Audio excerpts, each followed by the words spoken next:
ذكر رحمة ربك عبده زكريا.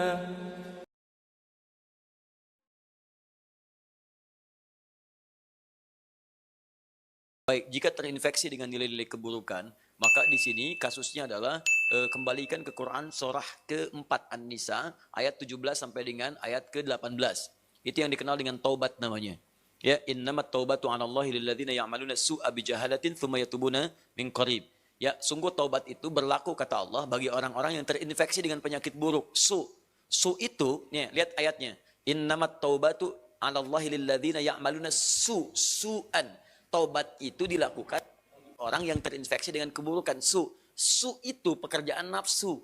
Nafsu, dari mana taunya? Quran surah 12 ayat 53. Inna nafsa la'ammaratun bisu. Su sumbernya nafsu. Kalau ada orang kemudian digerakkan nafsu berbuat buruk kemudian sampai terinfeksi dirinya, maka caranya dengan taubat. Apa itu taubat? Taubat itu artinya kembali kepada nilai-nilai kebaikan dengan cara meninggalkan perilaku buruk yang dikerjakan. Misal, fujur tadi bisa terespon dengan perilaku maksiat. Maksiat lewat mata nonton tayangan-tayangan yang tidak baik. Saya punya kawan, dia alumni dari Kanada, di neuroscientific, di jurusan untuk saraf. Ya, itu kita diskusi. Ternyata selain narkoba sekarang ini yang paling bahaya itu pornografi. Pornografi itu begitu seseorang kemudian menggunakan fungsi pandangannya untuk melihat tayangan seperti itu langsung merusak ke fungsi otaknya. Dia masuk tuh. Menginfeksi, kadang-kadang candunya lebih besar daripada narkoba. Makanya orang kalau nggak pernah lihat, tiba-tiba melihat itu bayangannya tuh lama. Di bagian otaknya tuh.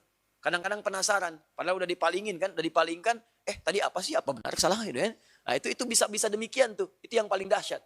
Nah kalau kemudian Anda ingin menghilangkan itu, dan perilakunya diburuk nantinya. Ke pola hidup, ke tubuh, ke macam-macam. Anda paham sendirilah gitu kan. Nah, maka apa yang kemudian mesti dilakukan? Tinggalkan itu. Tinggalkan, jauhi, taubat. Akui salah, sesali itu, kemudian tinggalkan, dan cara meninggalkannya ganti dengan yang lebih baik. Pandang yang baik-baik, latihannya begitu. Lihat yang baik-baik ya. Awas, kalau orang terbiasa melihat yang halal, maka yang haram akan alergi. Sama dengan pasangan kehidupan di keluarga. Kalau sering melihat yang halal, pada yang haram itu nggak akan ada ketertarikan berlebihan, nggak ada. Ya, tapi kalau sering melihat yang haram, istri orang itu kan bukan mahram antum. Kalau ngelihat istri orang keseringan, ngelihat istri sendiri jadi nggak enak. Ibu juga sama gitu. Kalau ngelihat suami orang itu keseringan, lihat suami sendiri itu udah hambar. Makanya kalau orang-orang ngelihat yang halal itu yang bagus-bagus, maka yang haram itu akan sulit kita. Sama bicara juga begitu. Kotor kata-kata, tinggalkan yang kotor beralih kepada yang baik. Begitu baik kebiasaan, maka kotor akan dihilangkan. Nah, demikian adanya